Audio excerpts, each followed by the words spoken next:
but surely. Yo, what's up, Angel? Oh, like if you think that looks good. Ooh. So we painted every single scale on this guy. So still need a lot more to do on them, but I think they're turning out great. The amount of time trying to put into this is it definitely makes it worth it though, you know?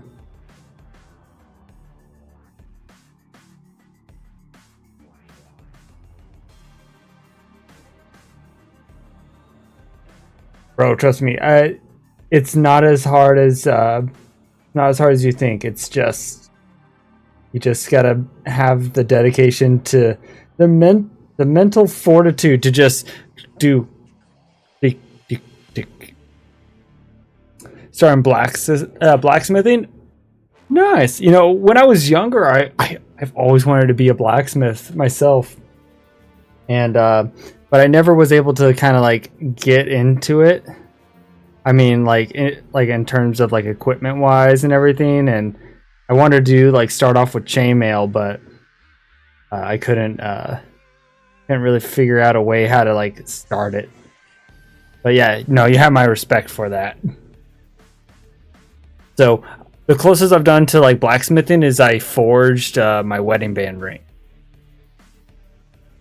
So I did a sand cast, and I was melting the silver in a crucible on the balcony of my old apartment.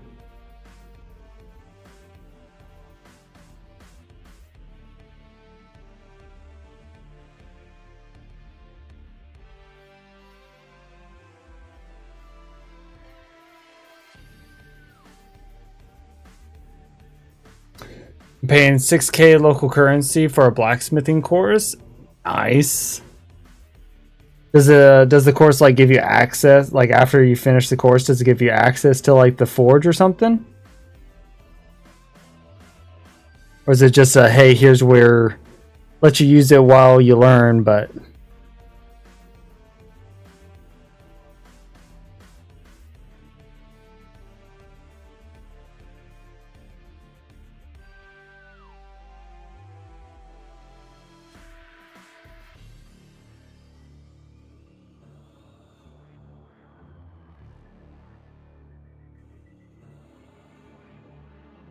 yeah, no, it took me a few tries to do to get a decent forge or a casting of the bands and everything.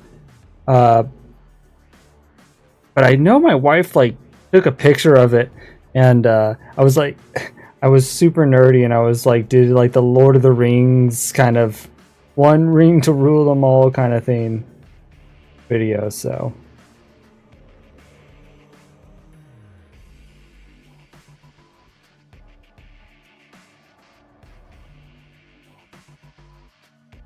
yeah, but I wanted to do something special for her.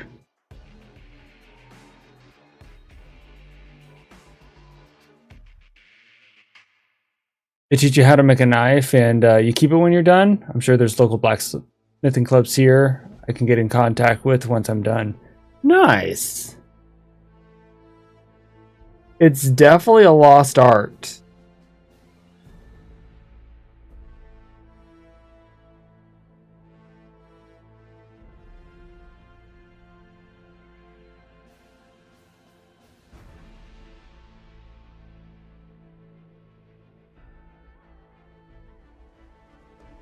What made you get into that type of hobby? Was it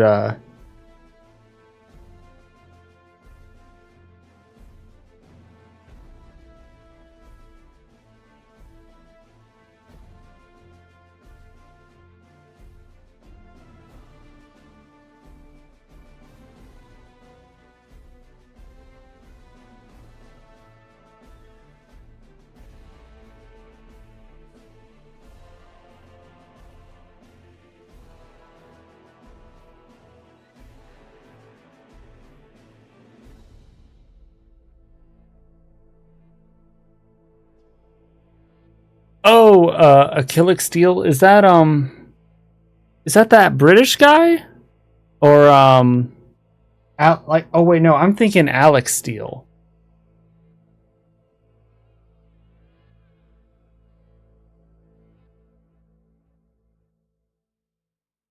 So like I got like I found Alex Steele through like his Damascus videos. And like I saw like on oh yeah, dyslexic. Oh, don't worry. I'm special. I can't spell names either, so I just got lucky. But yeah, no, like I did see that he got like a super hammer or something, a super power hammer. But I haven't really watched it. I just saw like the first minute or so. It's like it's finally mine.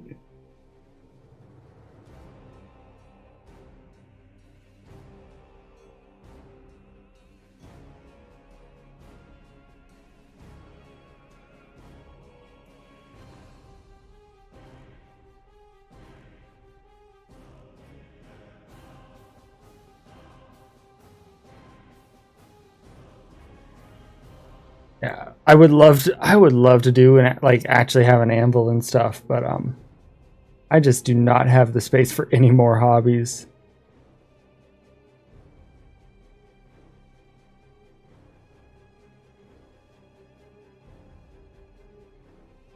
A 500 weight Massey steel Hummer. Yeah, he makes really good content.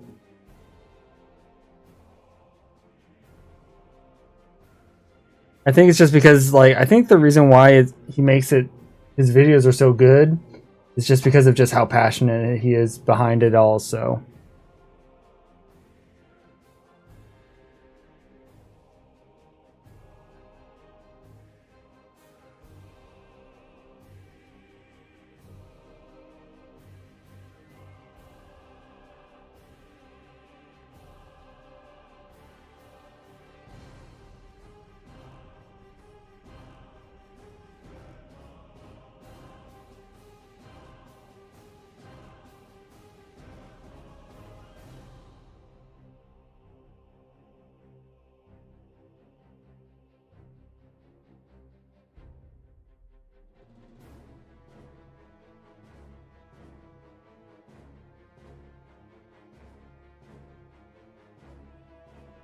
he dug a massive hole in his workshop. Oh, I remember he said like yeah he had to have like 10 feet of concrete or something underneath it because the hammer was just so powerful.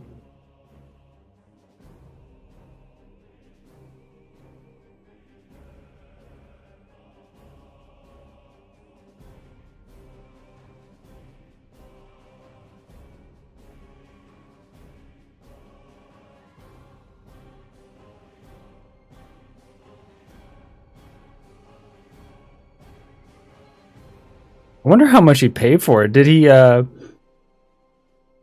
like post a number or anything? Absolutely passionate about his craft. Wow. Yeah, it definitely shows. His passion definitely shines through.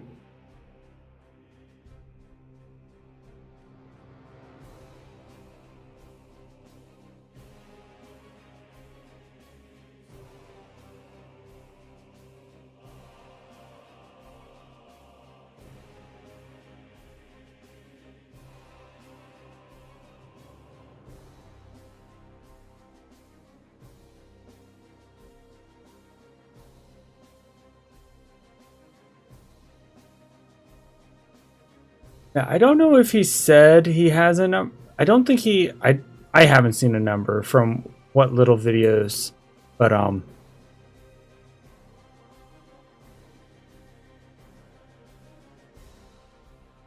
but still, I bet it's definitely more expensive than I could ever pay for. So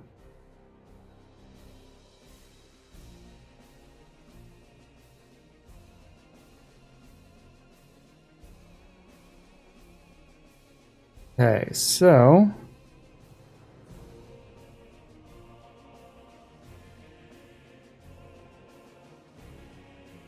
right there. And I think that guy's good.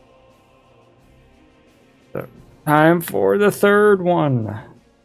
So, I love these guys. These guys are so cool. They are literally space dinosaurs with space elves riding on it, riding on them.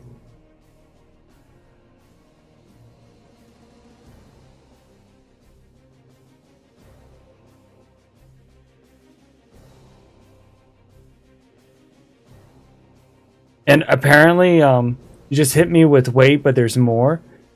Yes, yes. So also, it like if you haven't shameless plug, I also do the YouTube. So right now I do shorts with all the guys that I paint with stop motion, and then at the end of this month I'm doing my first long form video. So gotta throw my plugs in there because there is more. Okay.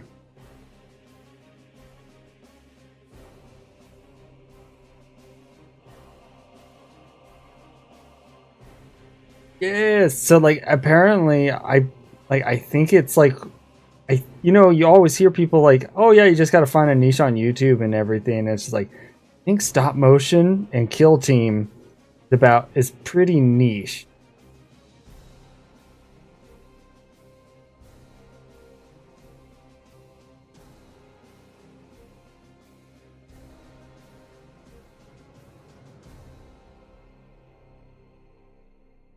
So, because my goal, paint something that's actually really pretty and then play with it. So, like, I got plans. I got plans.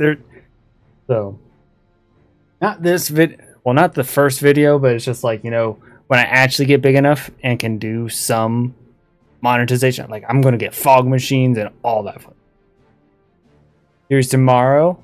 It's one of those days day one type ones. Nice. Like, for, like, type 1s of what? No.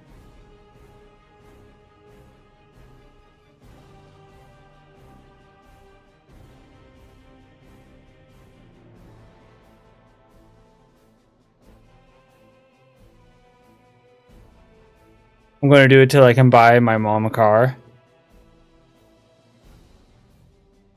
Bro, cars are so expensive now. Everything is so expensive now. It makes me cry. So like I have three little ones, and it's just like every time I go to the grocery store, I just scream out in pain. I'm like, no, it's not fair.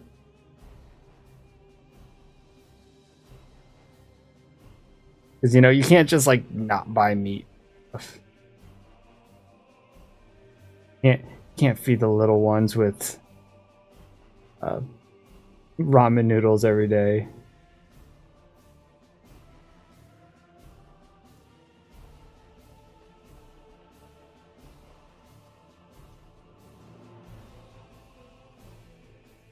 What type of car are you looking at?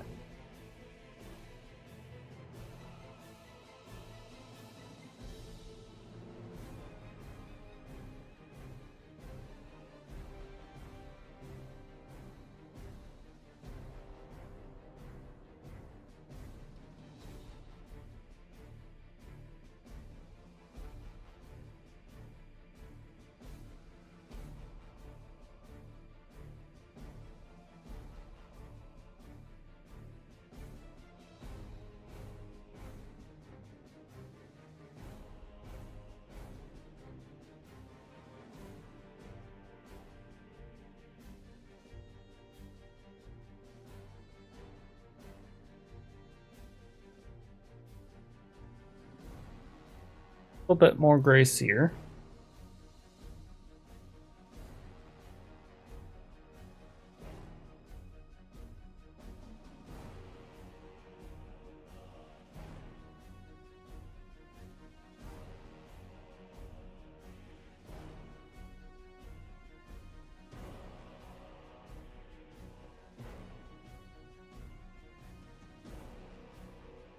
An electric car. I forgot the brand, but I was going to surprise her with the money. She knows way more about the car than she needs to. like part of me is just like I want to like electric cars, but I have way too much range anxiety to ever get one.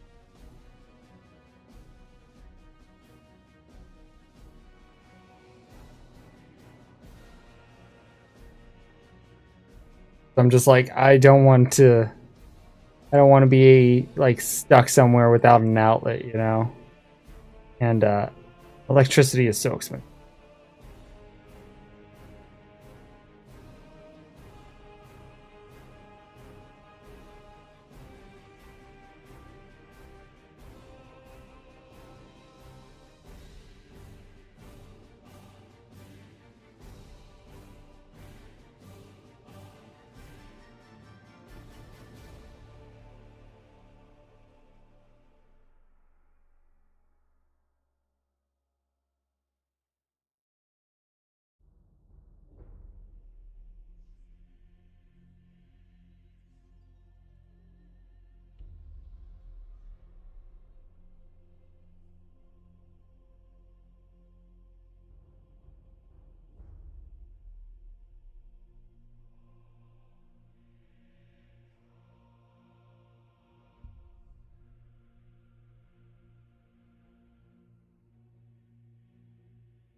I have nothing against electric cars personally, but just like the fact you can work on your own engine without having to be a super genius or blowing up. Yeah. That Oh, the work pays for charging. Yeah, that too, it's just like the car that I have right now, it's a 2022 Honda Pilot, and I like it. It's just smart, like it's smart enough that it can do kind of like the navigation, everything when you hook up your phone to it. But I don't want it to start talking to other things, I don't want to have to do a force update. Like I think it was like BMW or something had a made it so that like now whenever you start your car, you have to like watch like this Spider-Man ad or something. I don't know if that was real or fake or something, but I'd be like, oh my god, I would be absolutely livid getting ads in my car.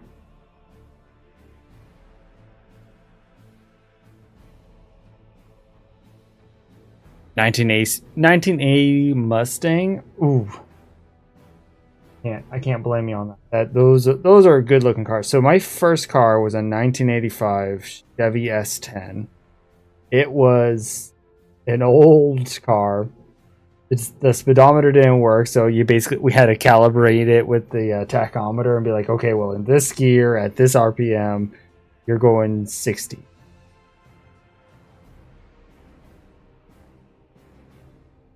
And I liked it. It was my truck that I was able to go to school in. You know, I had a certain level of freedom with it.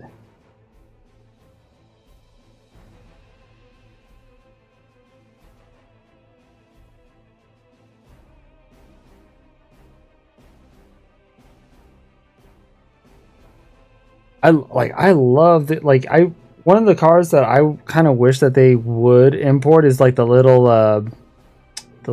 Japanese cars, the little Japanese trucks.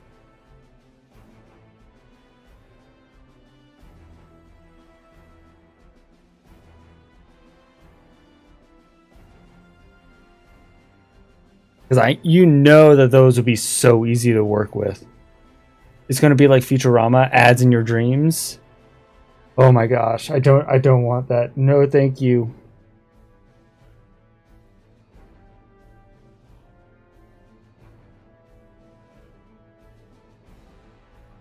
I have enough ads. I don't have a car right now. I just Uber everywhere. But once I get my mom a car, I can get her old 2018 Chevy Spark. Okay, I see the game plan now.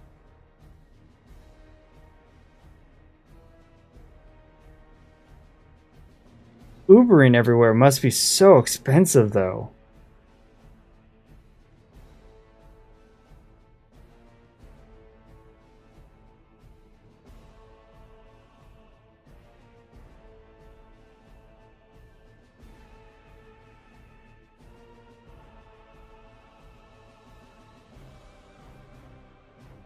I guess if you take into the account that you don't have to like pay insurance or something every month, could help. Still.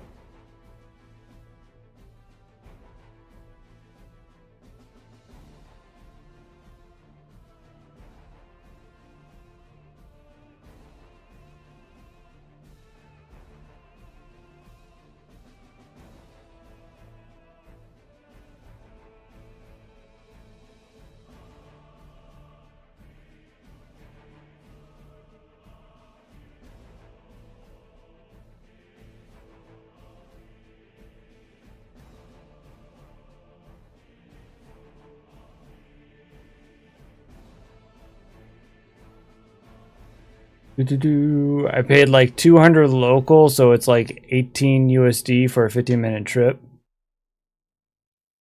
Yeah, that's. I still say that that's expensive.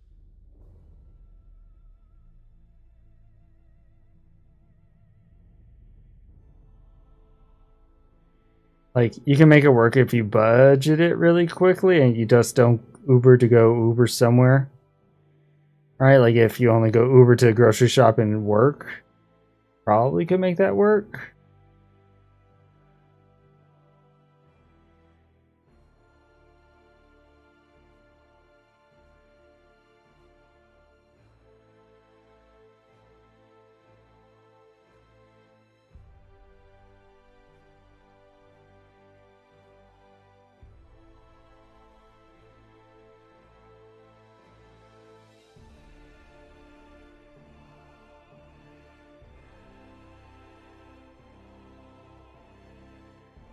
Trying my hardest just to, you gotta be careful. Can't get any of this paint on the scales. Usually a trip is like $5. It was to get to my lift to school. Ooh. I guess $5 is okay. Like, pack a lunch and everything, and you should be good.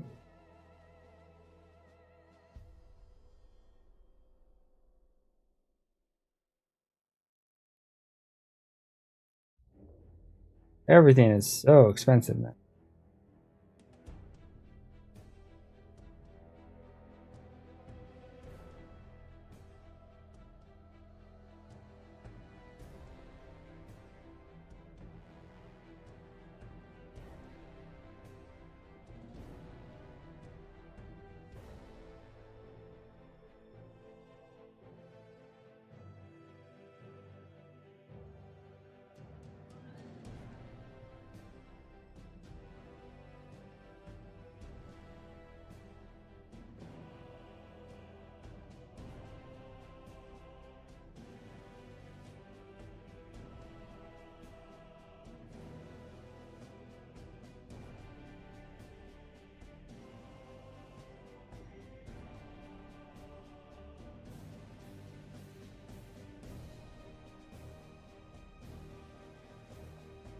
Yo, what's up, Baba? Hope you're having a wonderful day.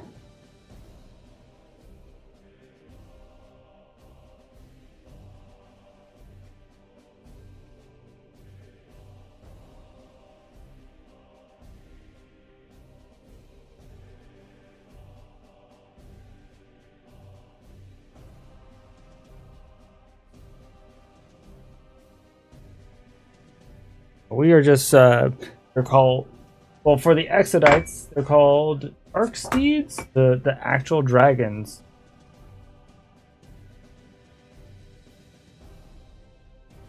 I just like coming into 40K hobby. Do you do any sports growing up? So when I was in high school, I did a little bit of basketball, and I did a little bit of tennis.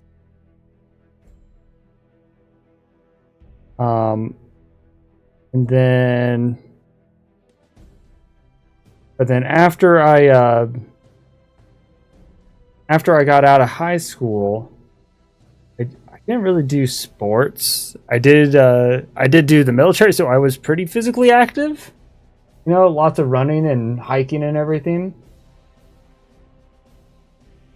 But now my sports are my kids keep me active.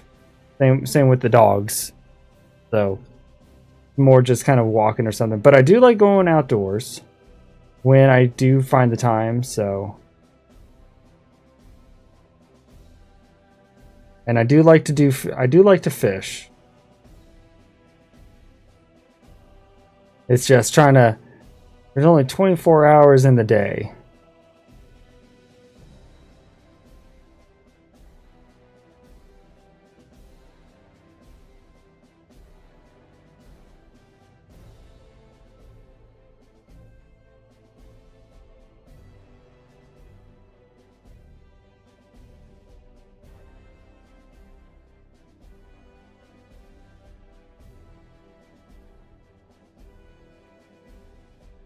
Hey, what armies are you playing? So right now, the armies that I have most painted are Death Guard. That's kind of like if somebody invites me to play a game or something, I'll normally bring a Death Guard. But I literally have almost every single army. I'm trying to think. Yeah, I have at least a unit of every army, I think, other than Drukhari. But right now I'm painting up kill teams. So I got the Exodites right here. I have the Necrons. I also have the Spectre Squad and the Space Wolves. So here, I'll let me grab an example of.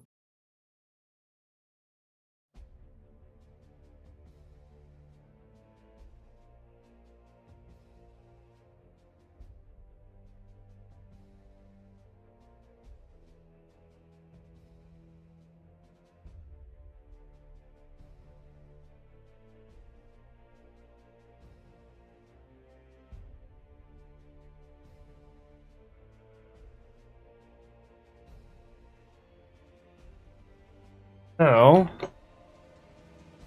here's the Space Wolves, and then I have the Spectre Squad. Any tips for Necrons? I bought like 5 flayed ones and an Amisar. I'm a tar with a Void Dragon.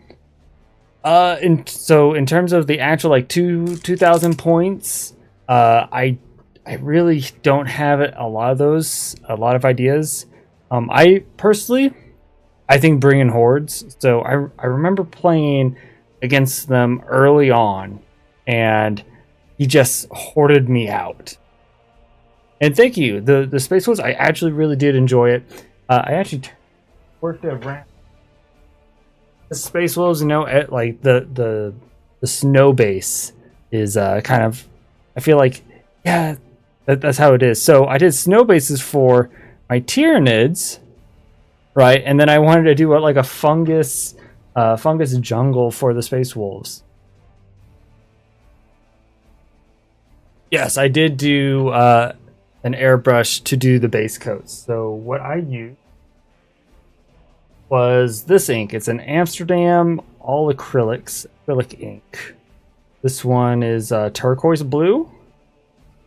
It was really, really good. It came out very well. I did it over gray cere, and couldn't be happy with it. Couldn't be happier with it either. So like here's different type of blue, the ultramarine blue, and yeah, so you got to go a little bit slow on it so that it doesn't spread, but once it starts like kind of sticking, it looks great.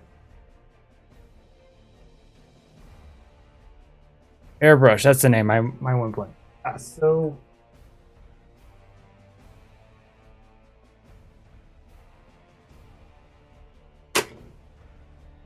I use this one, the harder Steelenbacker, or harder Steekenbeck. And thank you for the hydrate. Do appreciate it.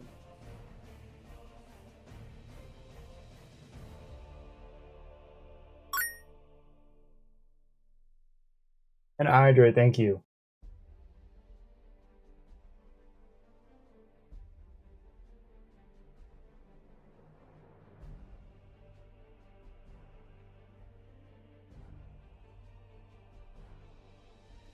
Okay, so I need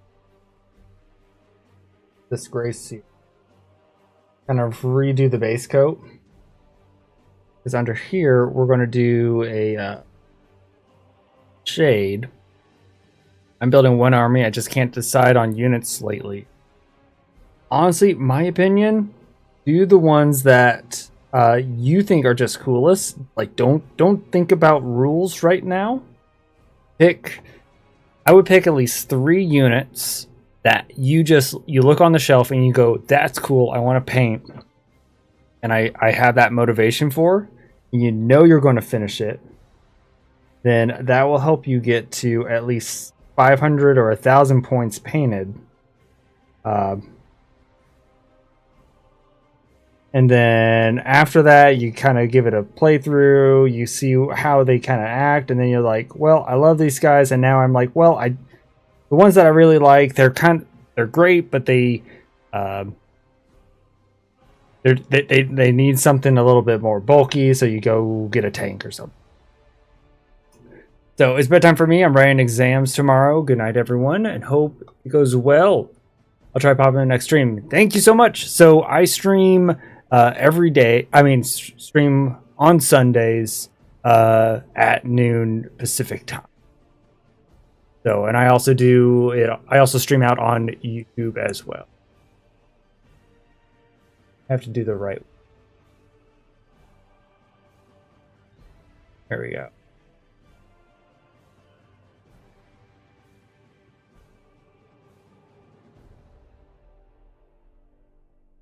Thank you. Thank you. Thank you.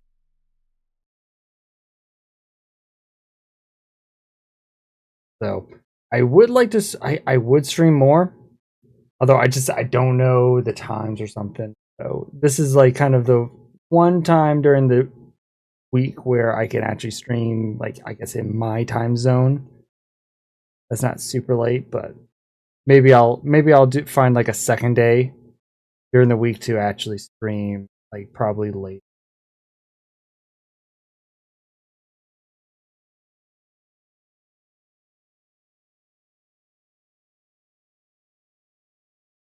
You have your core units like the Monolith, Necrosaur, Flayed Ones, Locust Heavy Destroyers, Necron Warriors, and Immortals just can't decide on the last 300 points.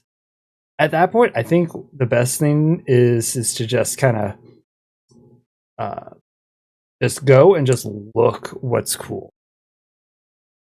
That's it. Like if you only need 300 points, just find at least find one model that you're just like, that's cool, I like that. And then that'll give you the motivation. And then like if it's something like kind of a character or something, I'll give you 100 points, and then fill out the rest of the points with like abilities and everything.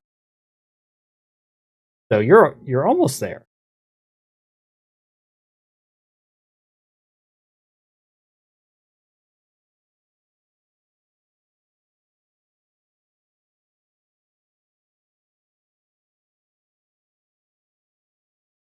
Yeah, but I think next week is actually when I'm going to be painting these guys.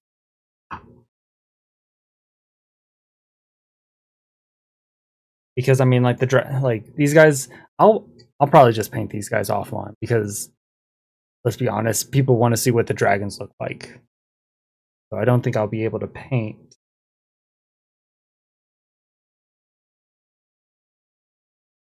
Who?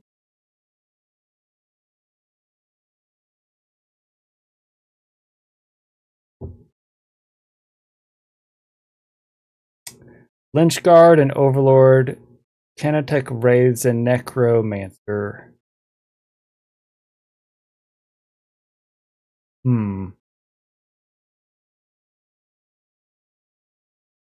I think the Techno Wraiths and the Technomancer are probably the coolest ones. Oh, what's the one?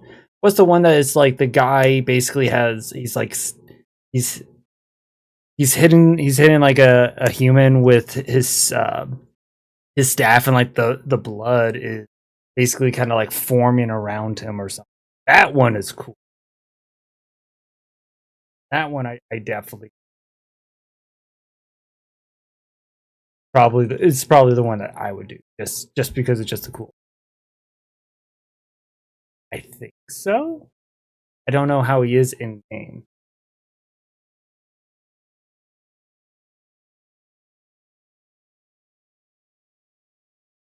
That.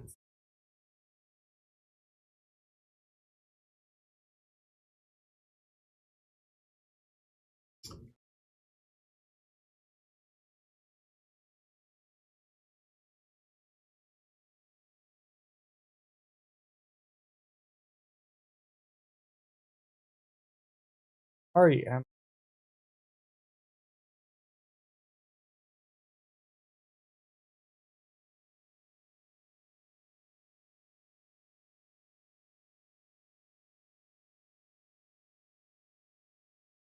Mauve. His model is very cool. I just he doesn't fit the. You know that's valid. That's valid.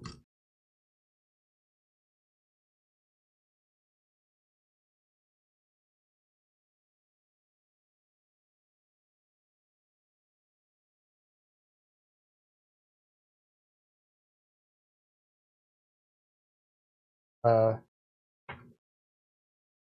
Turn this into Alicat game.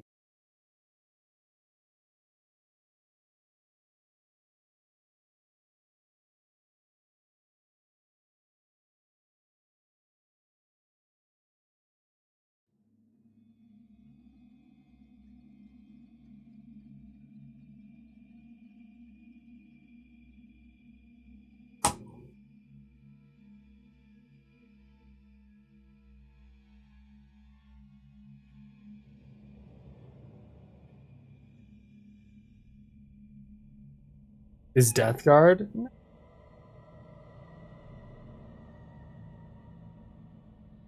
on par with Tyranid. So I do have some Tyranids. I just don't have them painted just because I don't have enough time to kind of paint how I would want.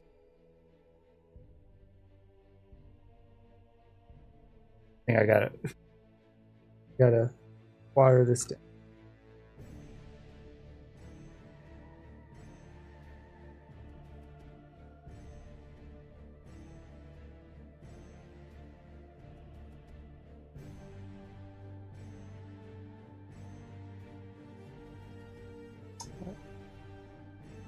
She loves Motari.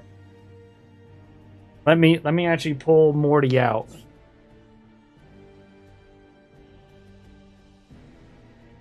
That's just weird.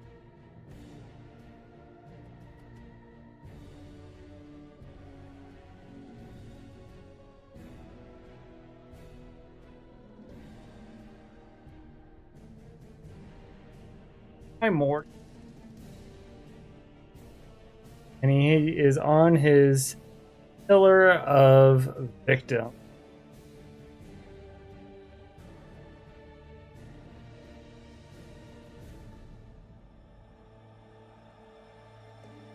Yeah, there we go.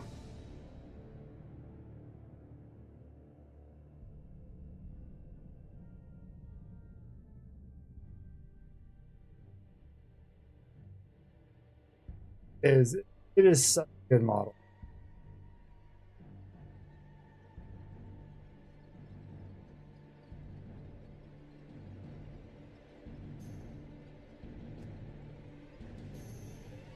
And bases of all my Death Guard, I have this like green, like toxic sludge slime.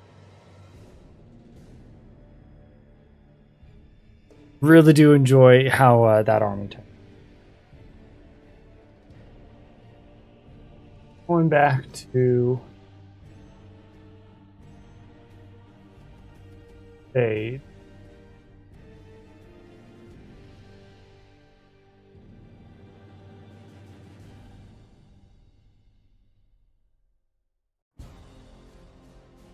Don't have that many shit.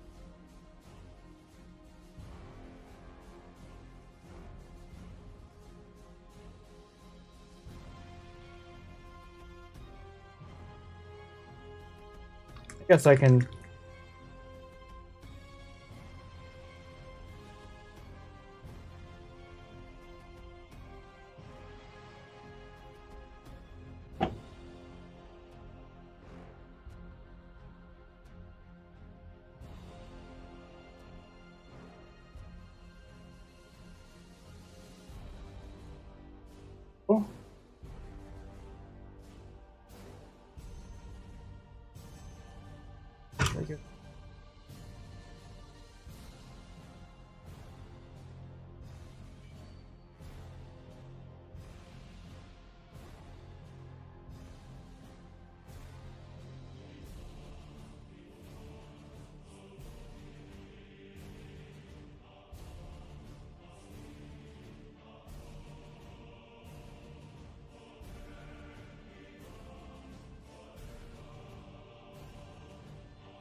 Do you like Necron's lore in general?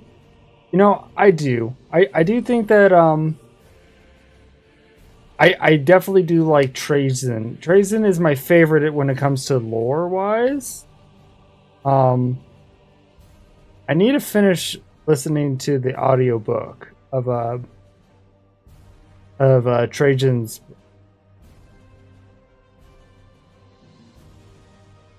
And I do like how the Necrons basically started off just as like almost feels like very humanoid.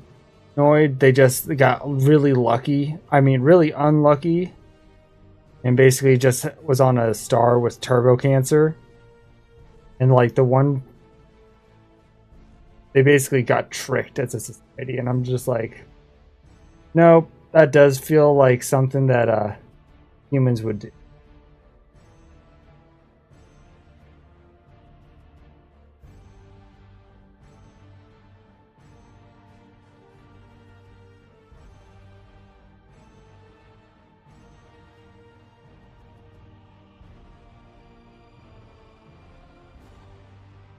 So there's not a lot of lore in general.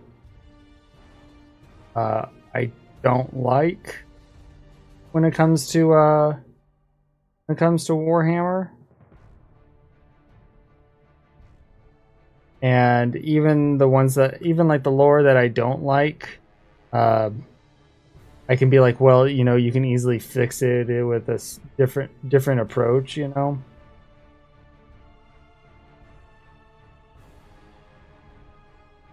It's kind of really hard to mess up on, like, because the setting is so good.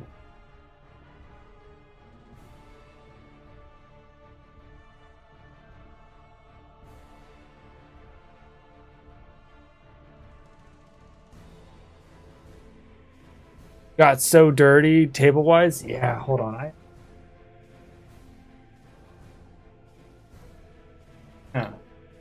So poor little Trajan still on a 25 millimeter fine cast model,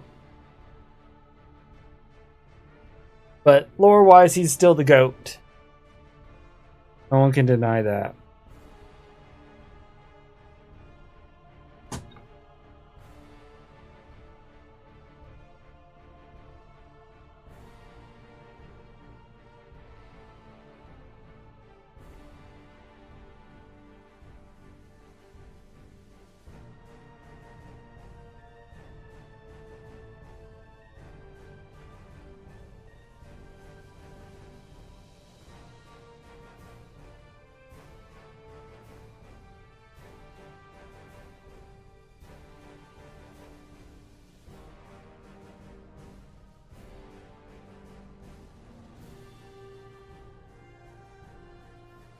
Trying to be quick with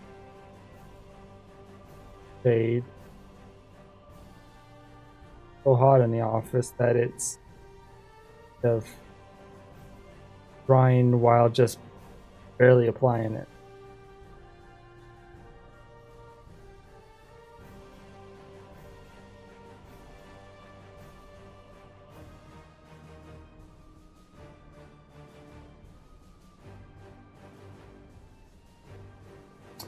I just can't wait to finally build and paint the whole army and play for the first time ever. It's such a good feeling. It is such a good feeling.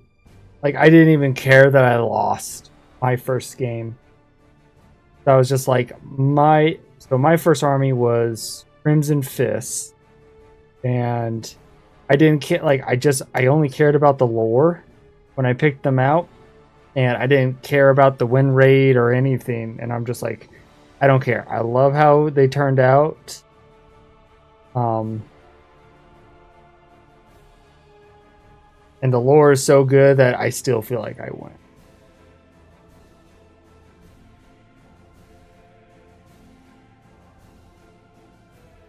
Always go by the rule of cool and you'll feel a lot better.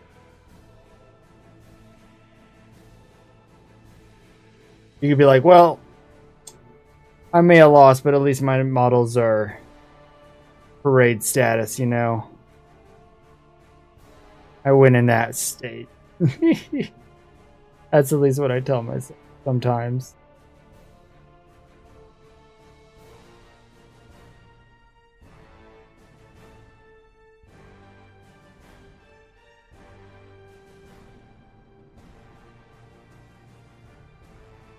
Yeah, my advice is that if you need to find, for me at least, lucky dice, the best way to get lucky dice is to have a friend give them to you.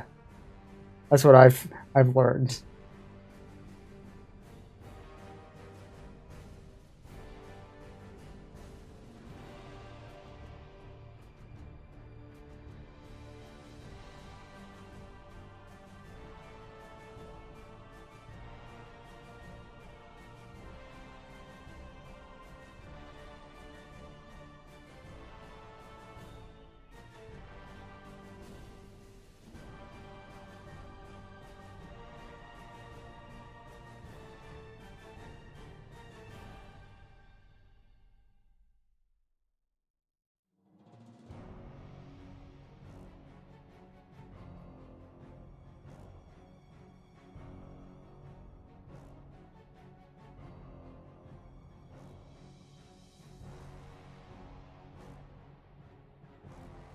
I'm somewhat confident in my army build, I guess.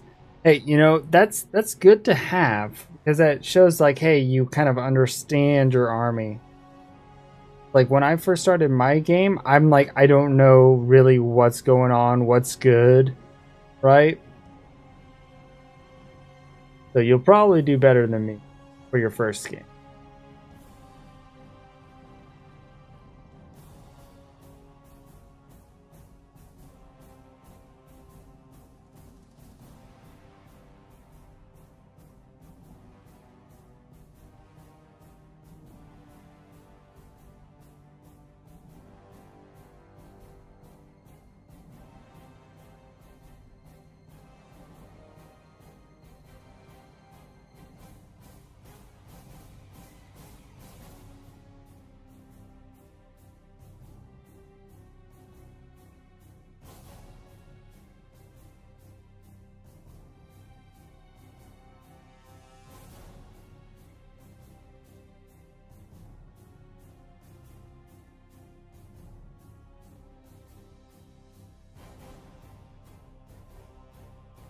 Really knows. I just know what I get to transport my units, however to whatever place I want.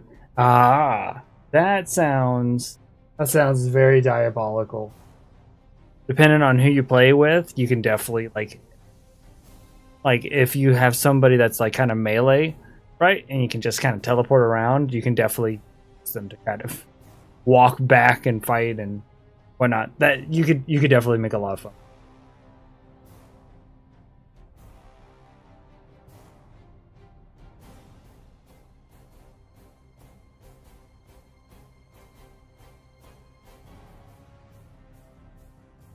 Okay. So, this is the farthest we've gotten.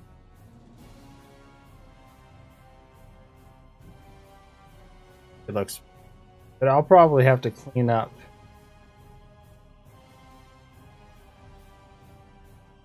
bottom back.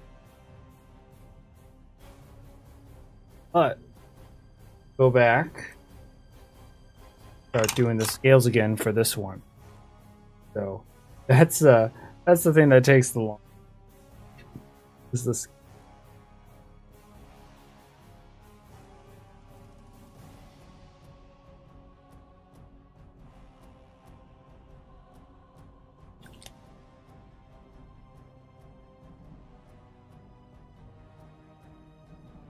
Also made my melee deep strike units have feel no pains and lone operatives. Yeah, that's scary.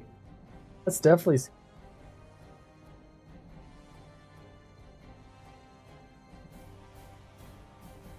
Remember, was the flayed ones, or there was another type of melee bruiser? It wasn't like the destroyer, but it was like, oh, it was something like that. But they just absolutely tore through. I think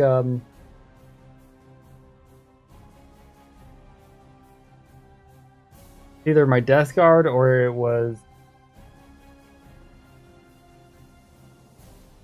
Crimson.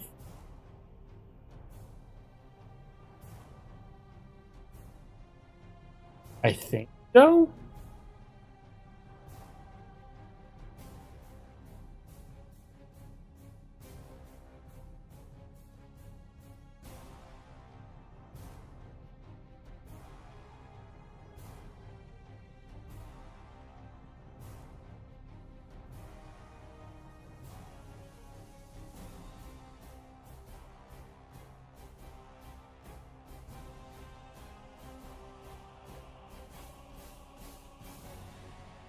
Mortals with Necron Warriors can advance every turn and still have their actions and shooting. And every advance, my models don't make a decent.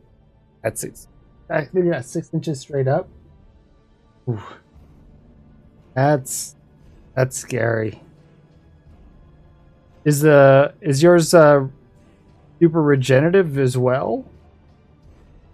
Because I remember, so I still remember a Necron game. This was back in, I believe, 9th edition, when I just started the hobby. And this guy, I went first, and I was shooting at his Necron Warriors, and the Necron Warriors regenerated so far that he actually was on an objective. He Congo lined the Necron Warriors onto an objective before his first turn. And I was just like, I can't stop laughing at just the absurdity of it. I've taken an objective before your first.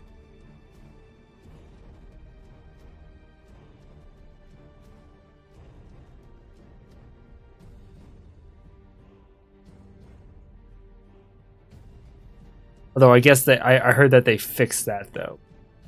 There's not many regen things here, but my units can go into strat reserves after my turn. Well, like I said, this was during 9th edition.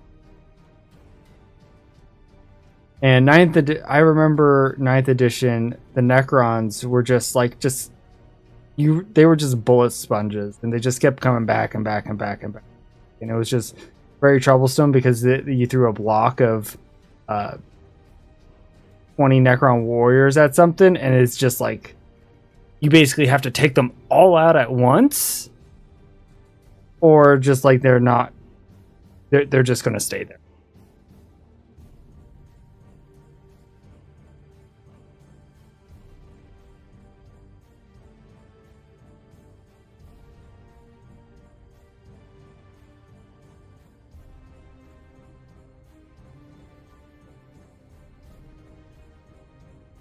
So they were very good, but it was also kind of like not fun to play with them because you're just like, I got to spend half of my units shooting at a blob.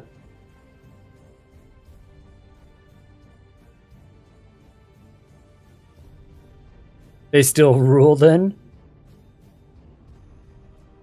I would have to double check.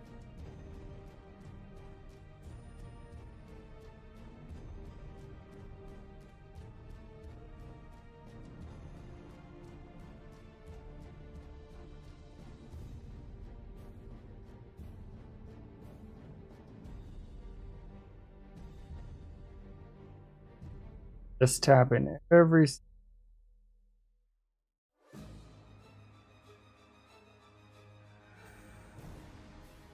It's mind numbing, but it just looks so much better though.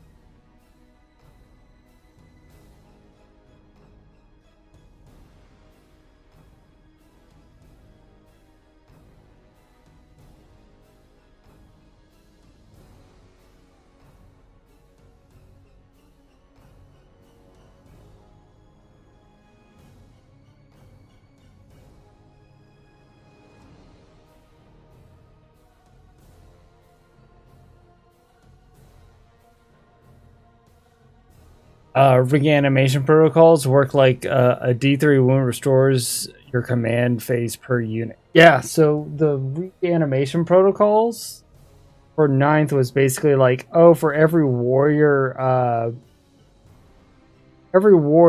that went down, it was like roll a dice for it, and if it was like more than like a 3 or something, they came back at like 1 wound or something like that.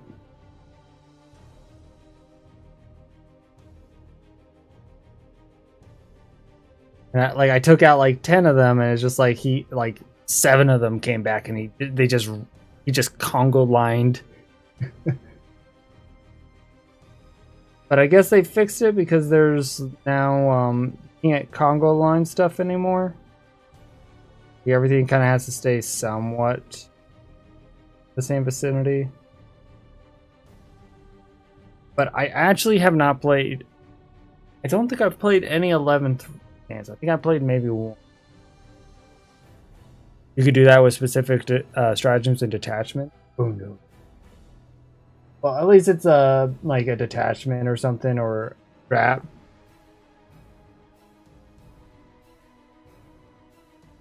Because just being able to just do it whenever you like.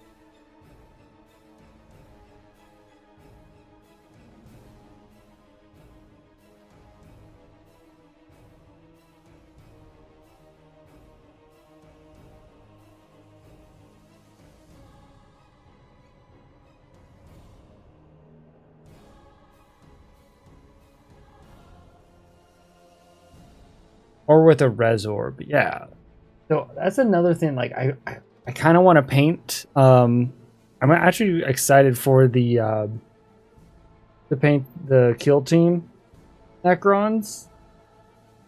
Although I don't think any of them have a res orb, but I definitely do want to work on the object source lighting, so like kind of the glow effect.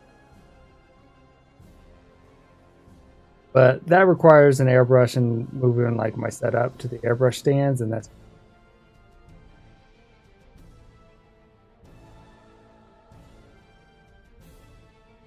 one of these days I'll just have it so that it's just like everything's just set up everywhere, and I just change the scenes around. You can get really lucky and destroy pretty much 9 models with a res orb and animation. Yeah, that's something that's what happened. I just got really, really unlucky.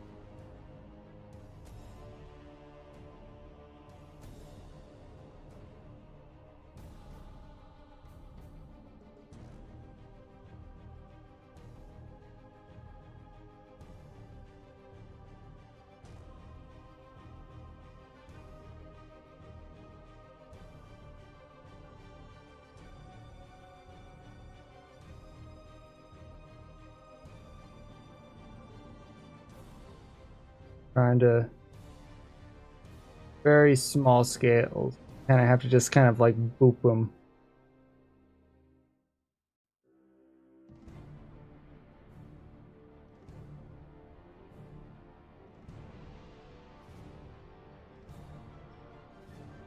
Doesn't rely on much of her animations. It relies on the Eternity Gate. What does the monolith do?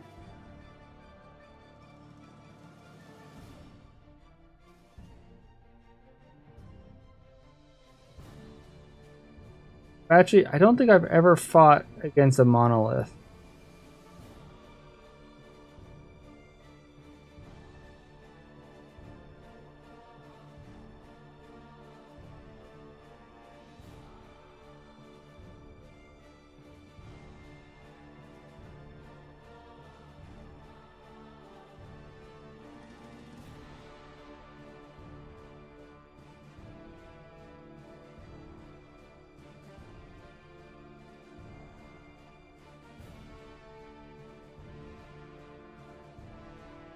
It can teleport my units towards itself in 6 inches from the monolith if the unit isn't engaged or the teleportation doesn't engage them. Oh, that's fun. So you're just going to like throw the monolith in the center and just let it teleport everything around it?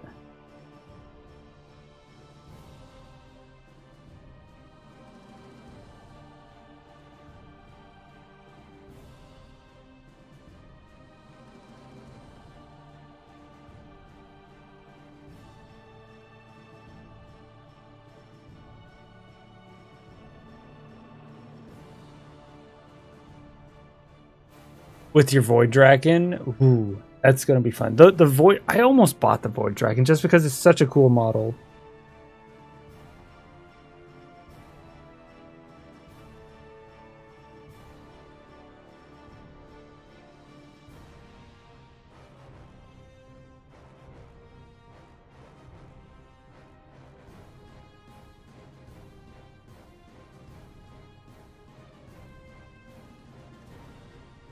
So, honestly, I think the Necrons have some of the better models, because I like the really big models.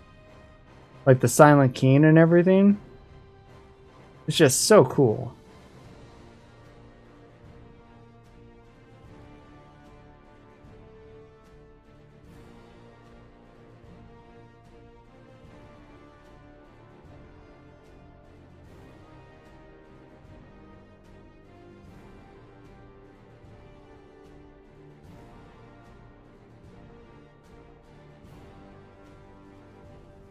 For the other side, pretty much why I decided to pick them, and you're like, you picked all the models that you really like, and then you're like, oh, I can make a detachment that actually can make this.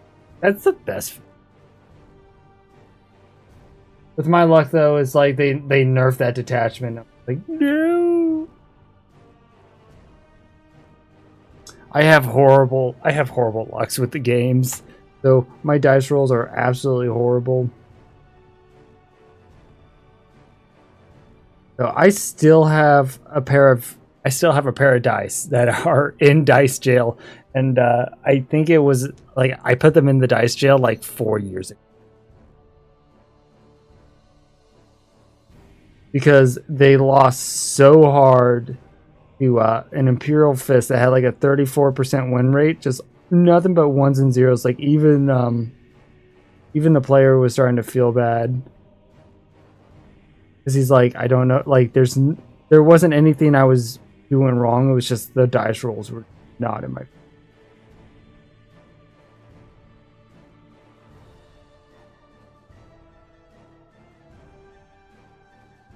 You just picked them because they were super cool? Even if they're bad as Imperial agents? No, that's valid. I really do hope that they do a refresh of Trajan, though. This model deserves so much better. Have like something in like a pocket dimension.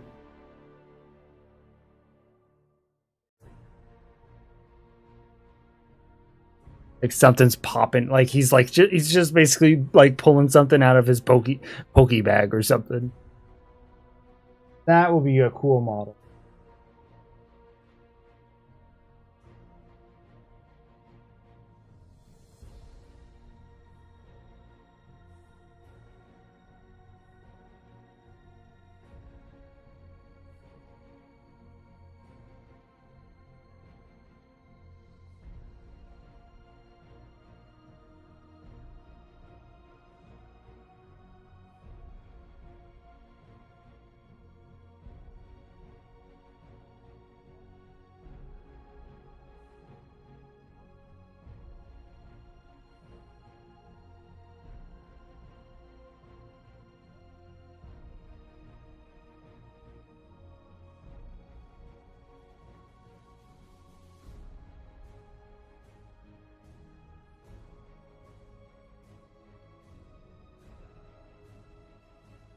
So he would be like a vehicle, but not a vehicle. Or the enemy unit is below half strength. He could just pocket them inside his dimension and force it to fight later. No, I think it would be more like, oh, what's the there's that Tyranid model that can basically just summon units, just summon Termagants. Just be like, yeah, hey, I'm just gonna like pull out like a minion or something, and just like every turn he rolls like a d6 and can just pull out just like forms of. That would be cool.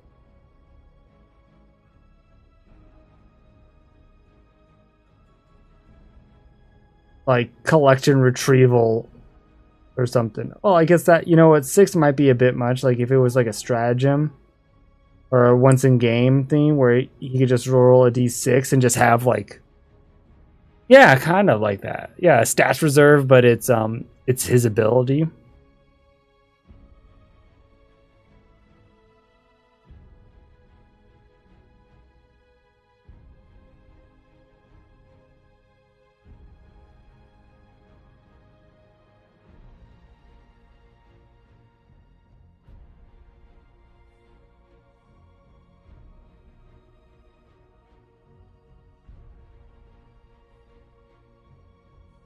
So definitely something that would advertise that he just collects everything.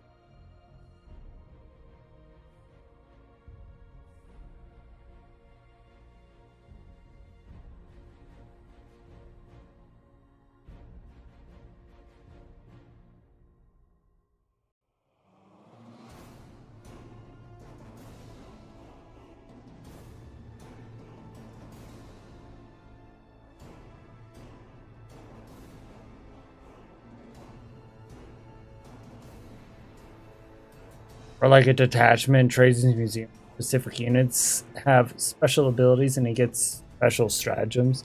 You know, that would be really cool if he just like able to just kind of like recall Thunder Warriors.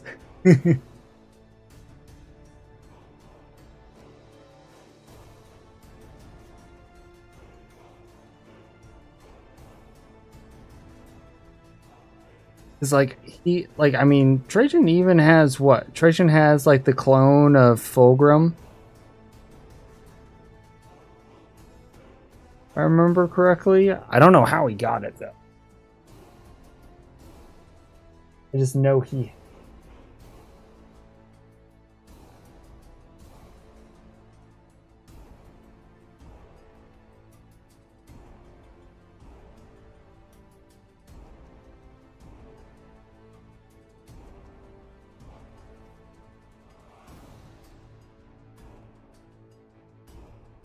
Oh, I know what you're talking about. The storks or something? Like the 12 feet tall, like super orcs? I know what you're talking about.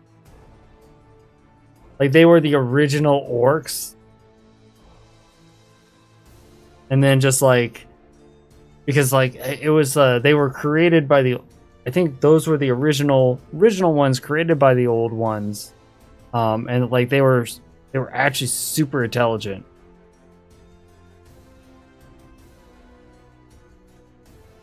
Well, I mean, Trajan is old enough. Like he was around during the War in Heaven, so that they probably were the first things that he just collected. Because I'm pretty sure. Because correct me if I'm wrong. But the War in Heaven, basically, it was the Eldar. Was the. Oh, wait, no. The old ones made the Necron. Or the old ones. No. The old ones was able to, like, kind of fix the Necrons. And then the Necrons were like, no, we don't want that. Wait, no. The Necrons wanted, like, the immortality. And then older ones said, nah.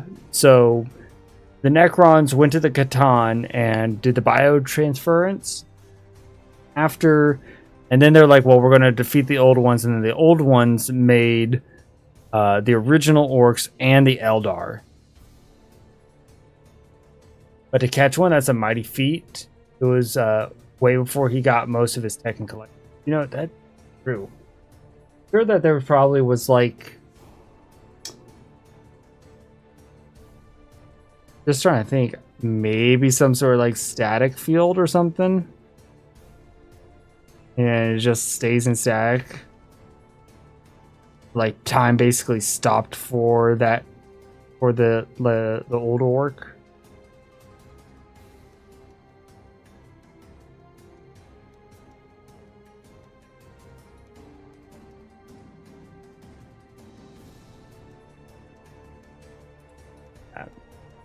Oh, he definitely.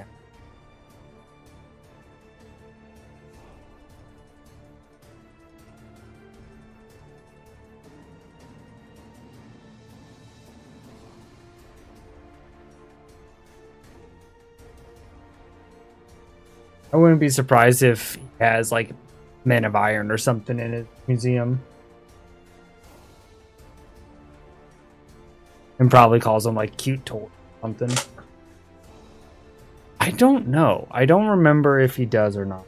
I think he's like indifferent about it. Like he doesn't want his race to die. But I think he's also like, I can't be bothered to really care.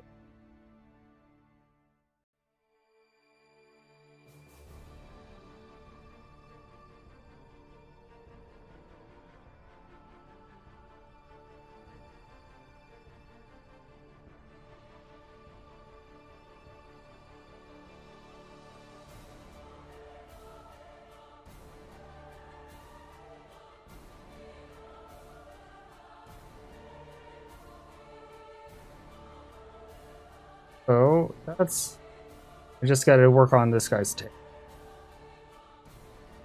What do you think of Yarick's return? So, I like Yarick, but I also was like, when the whole like, oh yeah, he died, I guess, or like they imply that he died through Angron's picture, and then I guess a lot of people just got so upset about it. They're like, oh no, wrong skull, wrong skull. And I'm like, they should have. If they're going to kill somebody that popular, right? They need to just be like yes or no.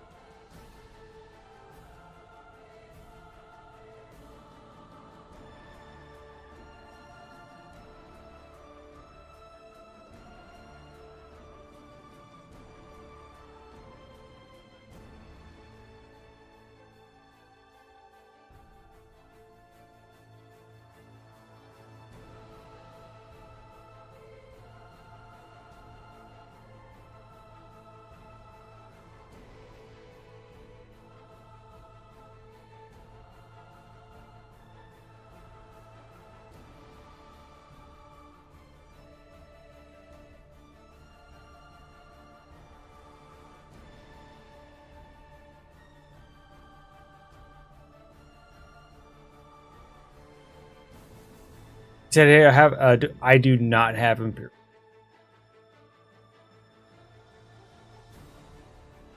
Thought about getting them, at least for like the kill team and everything. But I'm like, I kind of want to get, some other ones before. I kind of want to get like the low model count ones first. Because what I want to do is I want to do the shorts, right, for stop action, and I got most of the models pretty much sorted out there. But for long form, I want to do kill team videos and basically do the PvE version of it, so I can kind of play by myself while recording. Because I kind of don't have like the studio full for like having two people, and like my garage is just way hot. You will be getting heat strikes. So I have Chaos Knight. I did do some Imperial Knights for an old friend, but I don't have access to those anymore. But I have Death Guard versions of Chaos Knight. I would bring them out, but they're just kind of super fragile because there's like 100 little Nurglings on them. And like every time I move them, like stuff falls. So I only pull them off for like very special. They're just more art pieces, if anything.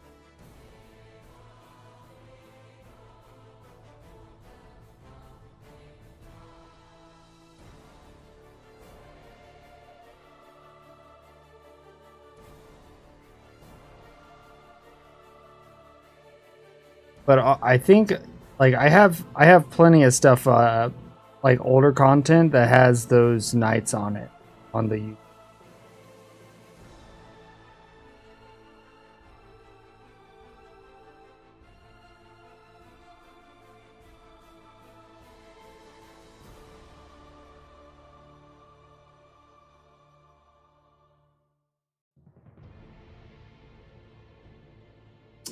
You have Titans, not official one. So I did find the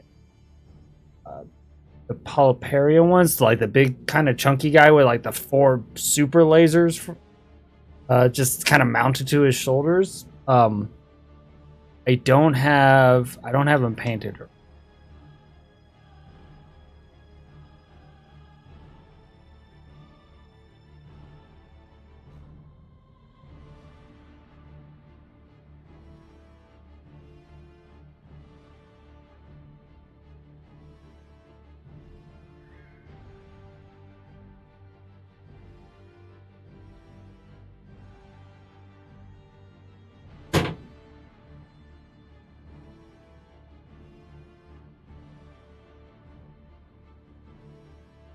I was able to grab part of it. But yeah, so this.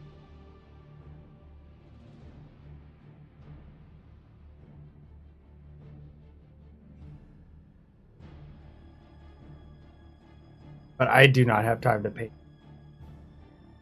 At least not right now.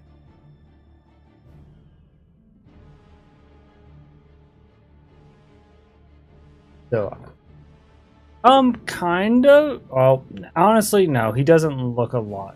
I'll see if I could find the act with a P.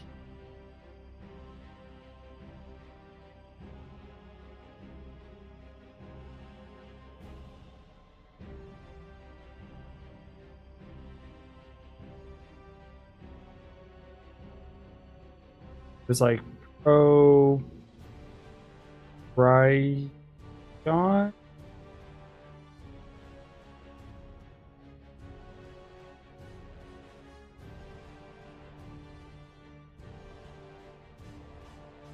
Which Necrons do you have, by the way? You showed them, but I didn't catch on who they were, and do you have others? So I have the 9th edition box. So I have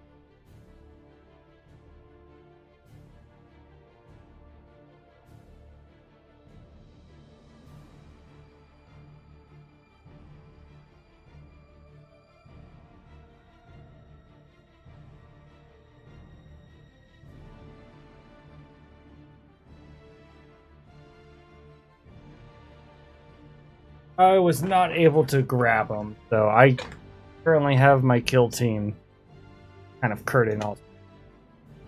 So, but the higher, so these kill teams, it was the higher crypt kill team. So has Necromancer and then Accelerator Animator. Right. But I think in terms of the other ones that I have, there is like I have an Overlord, I have the guys that have like the big blades, right, for arms, just the pure melee guys. Yeah, but just the Kill Team starter set is really what I have. Then there's like Necron, or there's like Trajan. I think that's really it. So they are an army I have to fill out, but I just haven't gotten to them because I've always viewed them from the 9th edition where they were very hoardy and just like, oh yeah, you want like 100 Necron warriors, and that's a lot.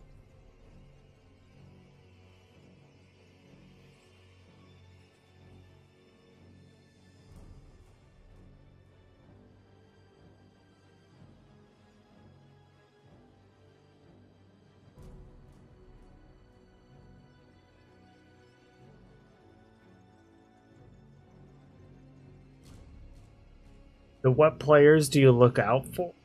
Honestly, it really depends. I'm not sure who's winning or who's losing right now, but most people are fine. I've really only had to deal with some annoying players once or twice in all the years that I've played. And the big thing is just, you know what, you're just kind of nice, and then you're just like, oh, I just know not to play against that guy. Because, like, there's people where they're like, oh, never play against a Black Templars player. They're absolutely insane, and they do all sorts of stuff. I'll be like, well, I don't know. I played against a Black Templars player, and he's a great guy, you know?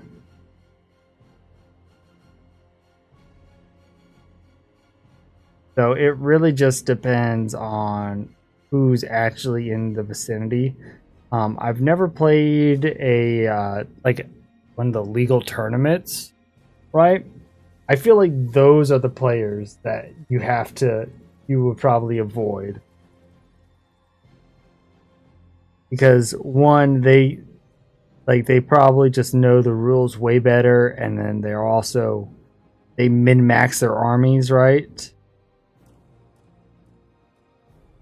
So I play by like, hey, I play what I think looks cool, and like, okay, I might need to throw a tank in here just to make it somewhat playable, right? But those guys, they will definitely just min-max the army and make it very difficult to play again. That's probably who I would. I heard people dislike Tau and Tau in general. So the reason why that's the case is just they are just very, very good at shooting. And a lot of players like to kind of run up and shoot. Like, they'll shoot at you and then you kind of clash. And yeah, but the thing is just Tau, they will just shoot you off the board. And it's just very kind of difficult to kind of play against them.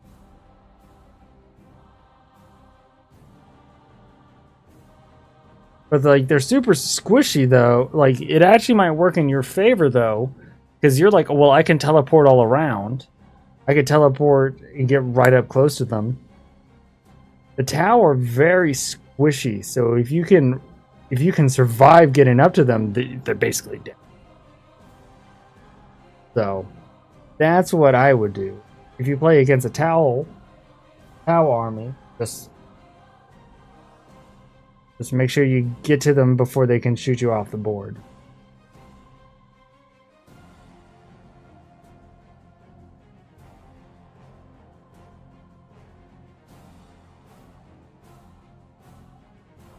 But even then, like I don't have anything against people that play Tau.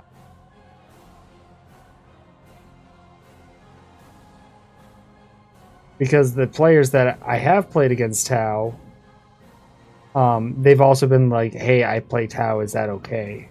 Okay, that's fine. And like, they're just fine.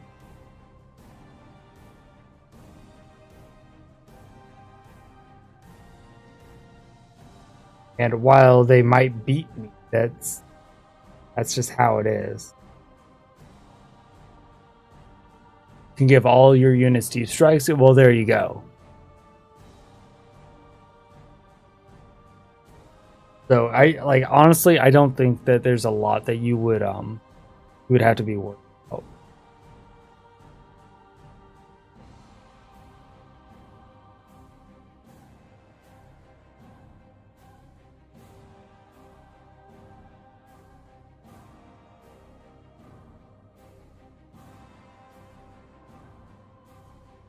Yeah, so at least yeah, so as long as you just kind of avoid the super aggressive tournament people at least early on until you're familiar with the rules and everything, uh then just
yeah, I think you'll be fine.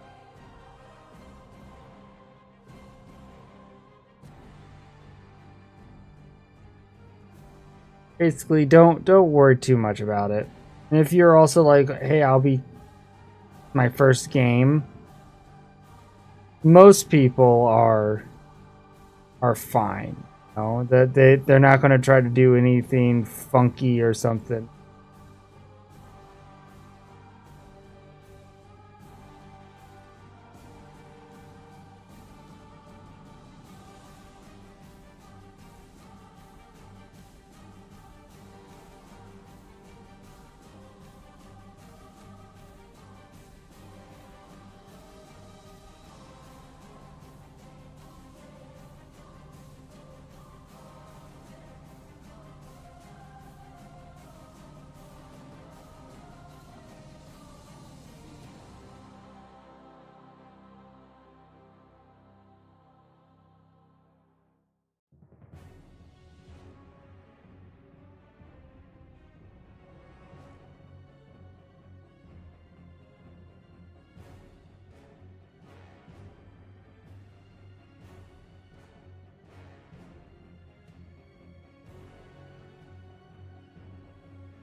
Who's more tanky, Necrons or Death Guard?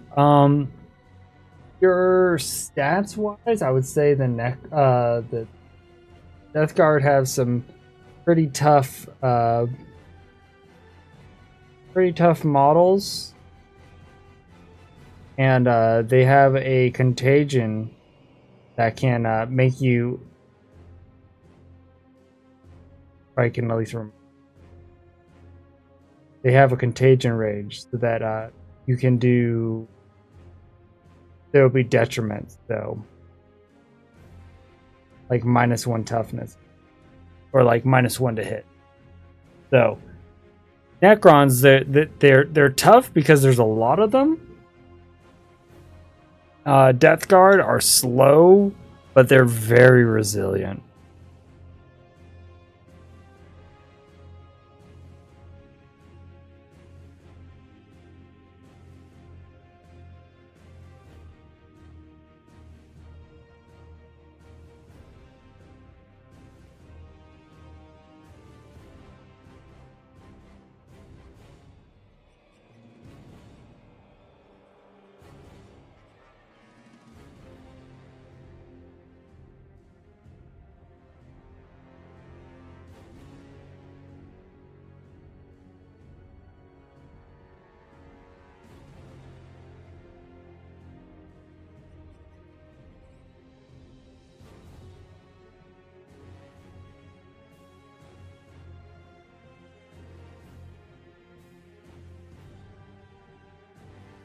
And also, I think with the Death Guard Despoiler, they also have some firepower.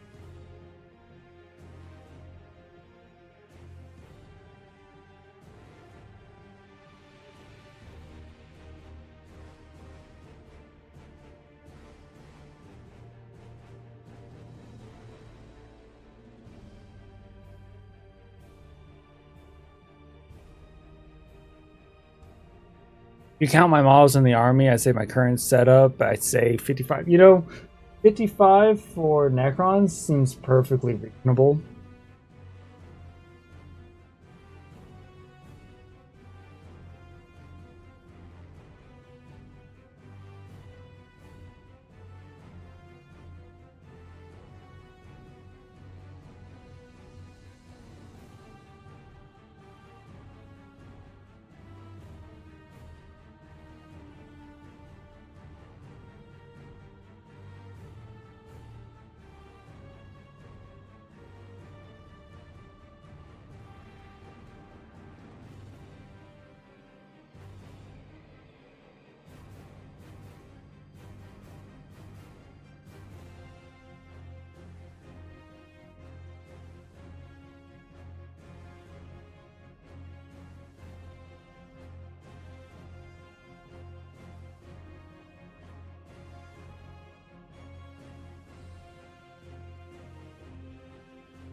If you count by units, it's 9 units. Oh yeah, you're fine.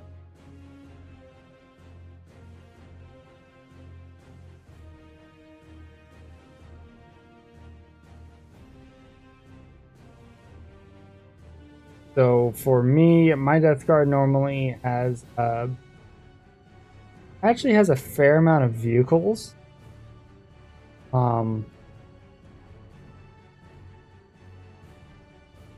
And then it has a small little blob of plague burst crawlers, or not.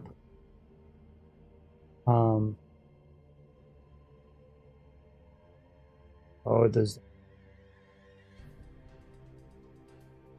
but they have a typhus with.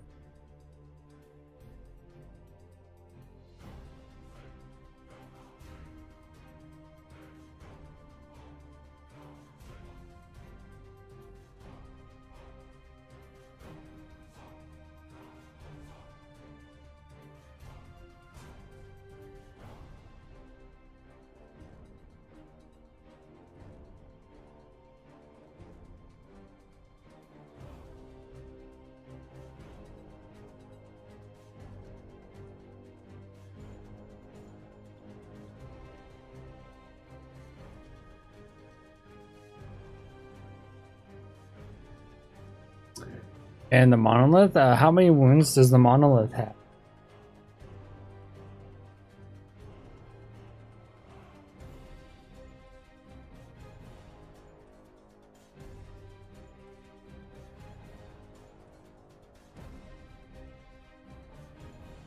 Because if you have a centerpiece that looks all big and scary, then your little units can kind of run around a lot more freely. People will only want to try to destroy the big guy.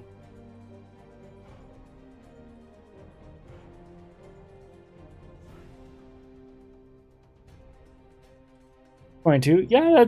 I think you're gonna have a very formidable Necron.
the the monoliths have these stripes, so I can set it near the deployment zone and then teleport Locust Heavy Destroyers and 20 Necron Warriors right to the doorstep on top of the deep strike.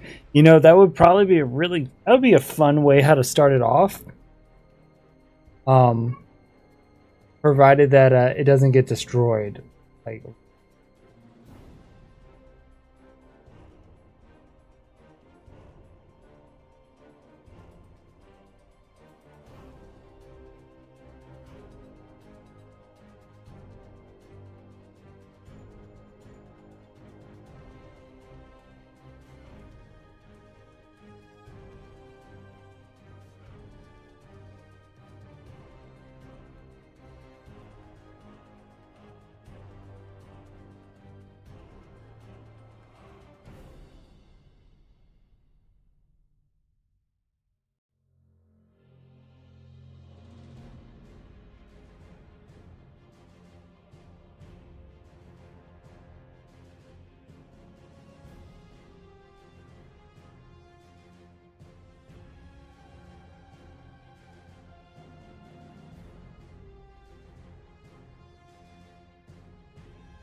gotta do.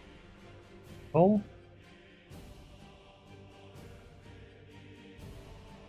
It totally can be destroyed, but when my stratagem gives hazard ability to everyone shooting at the monolith? Oof, oh my goodness, I do not want to play against you if you have all these abilities. It scares the ever-living bejesus out of me if that happens.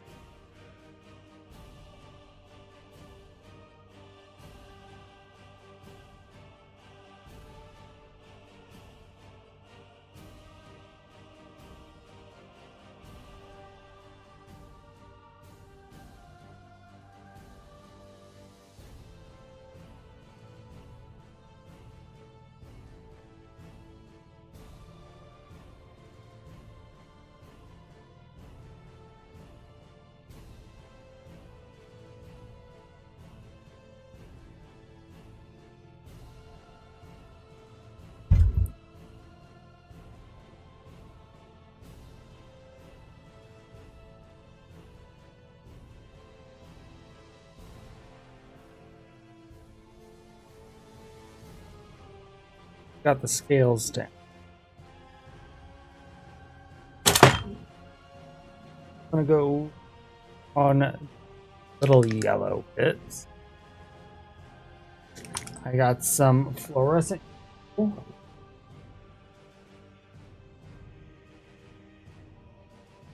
Fluorescent red.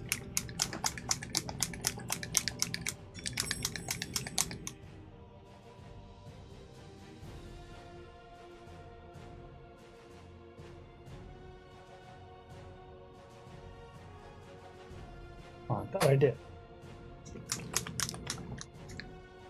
I don't see a reason to do that. Like the point of the game to get primary points and not just completely destroy. Yeah, some people just like to. Some people also just want to run up and just kill units and be like, well, technically you won, but I still feel it.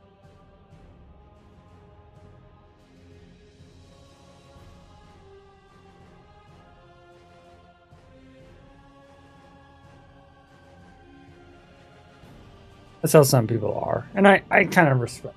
I respect.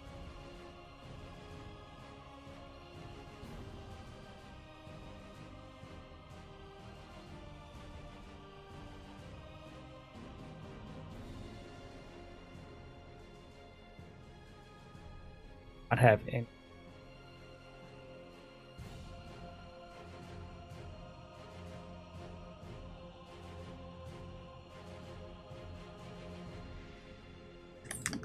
Funny to dominate one side of the table. Yeah, as somebody who has played, like, I have died. The Primarchs have died like the first turn, and I'm just, oh, that kind of like ruins my part. It happens.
Hey, Franny, how's it going? Can you rate current Space Marine armies?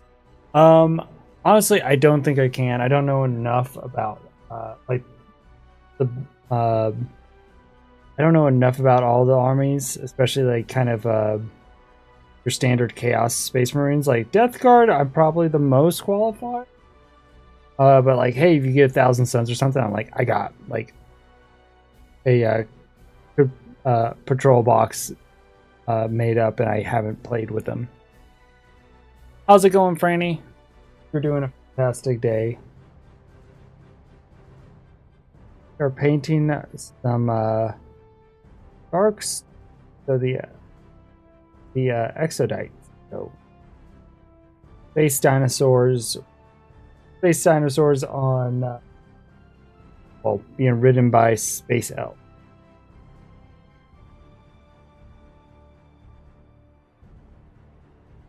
Very well. It is just very hot where I am. High 90s and above for like the past few.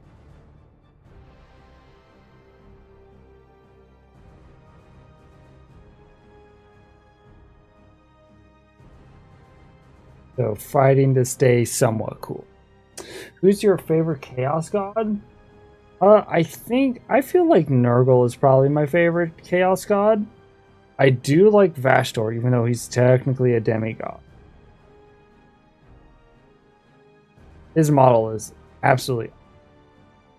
So I have him painted up.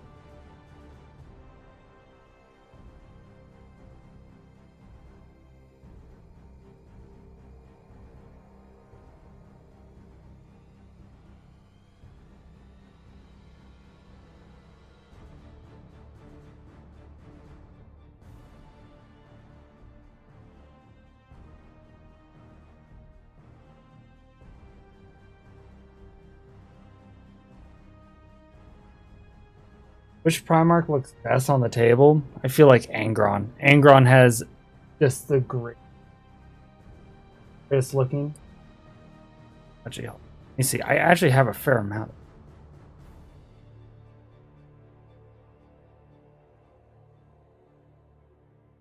So Angron, just so good.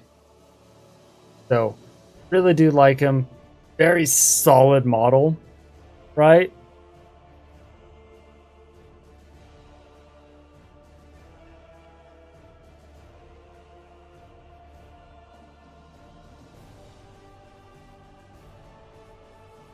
Of Fulgrim, right?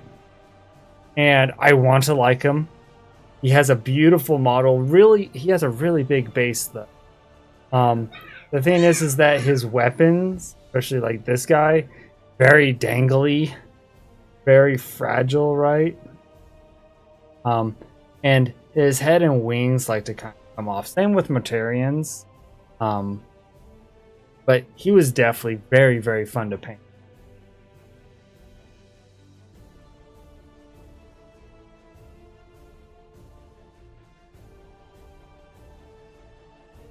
Vastor was really fun to paint. And he's a smaller base. So he was a lot easier to kind of paint. So I had a lot of fun with him.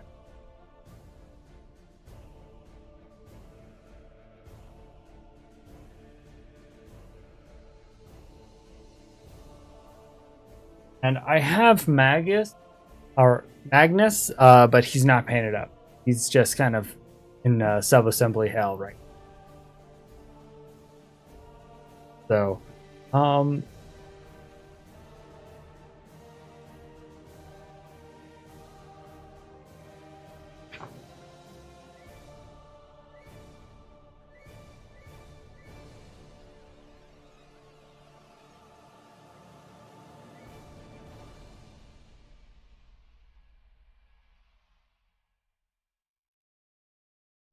so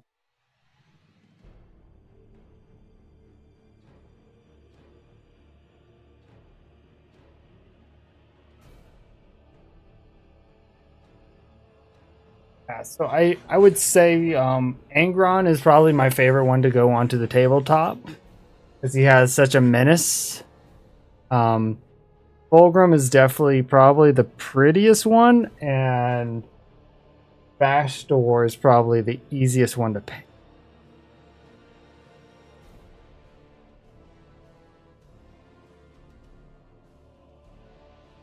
Oh, you got it. Like you got to realize though that the box art is done by professionals, and they have like literally a whole year or months to paint that one big model, right?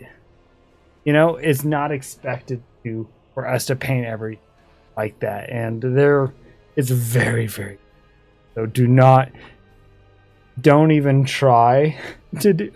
Well, I'm not saying don't try, but like, do not get upset when you are like, hey, how did I not compete to the model that it's done by a professional painter with like 20 years of experience, had months to work on it.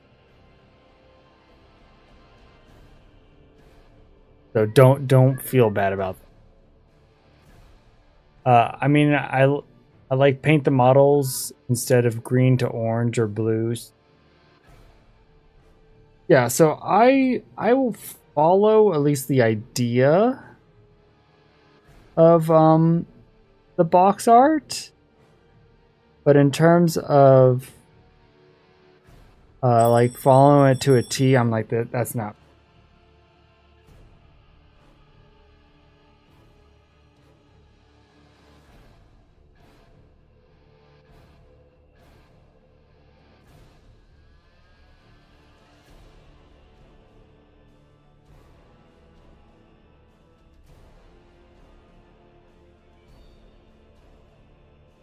Oh, if I like how these out. How many? Yeah, exactly. Just paint them the way how you want it, and don't try to compare yourself. You know, because then you'll get super depressed and stuff. Like I'm like, because I've been like, you know what, I want to paint similar to the box art, but if I try to paint one for one, I'm gonna go insane.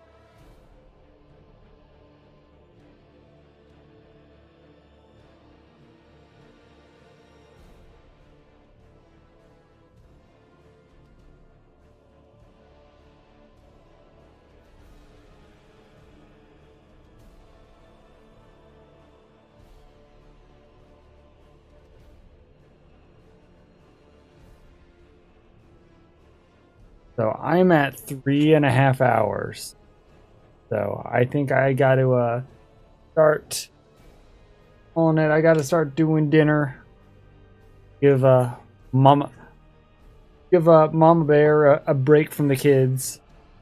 So thank you so much for hanging out and talking with me. Really do appreciate it. If you're not liked, subscribed on any of that stuff, make sure you do that as well, so you know when I go live and what new content I come out. So it was a pleasure talking to you, Badbot, and also Franny. I wish I could have stayed longer to talk to you, but you know how it is. I gotta pay. But yeah, so I will be streaming next Sunday. Talk to you all later.